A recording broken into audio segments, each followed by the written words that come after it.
Aygün bir daha xoş gördük dedik. Son zamanlarda bütün sosial şəbəkələr səndən danışır.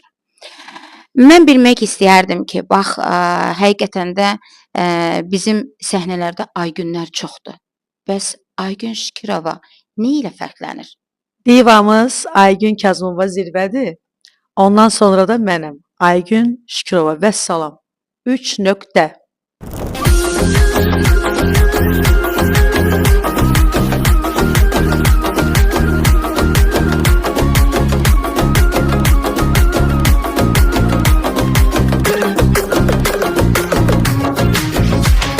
Ne güneş ne ateş beni sen yaktın.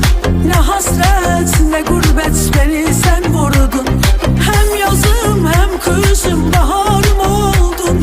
Duysa nasıl sevdiğimi melekler ağlar. Hem yazım hem kışım baharım oldun.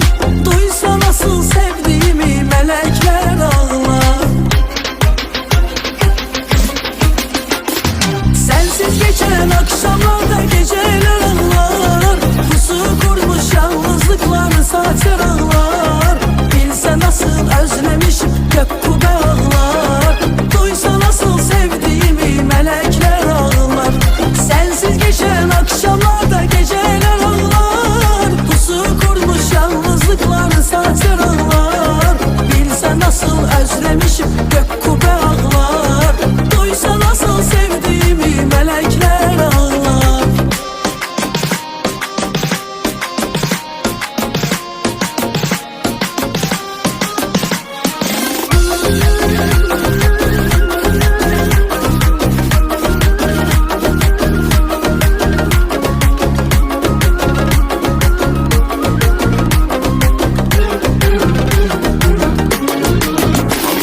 Ne yere ne göğe ismini yazdım.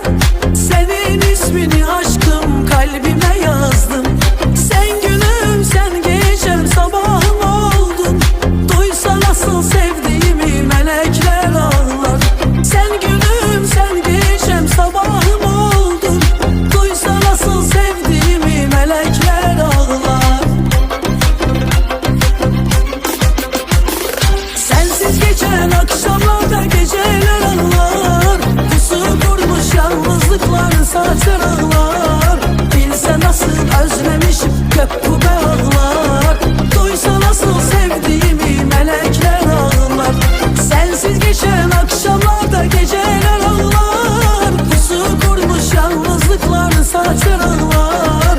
Bilse nasıl özlemişim gök kubbe ağlar.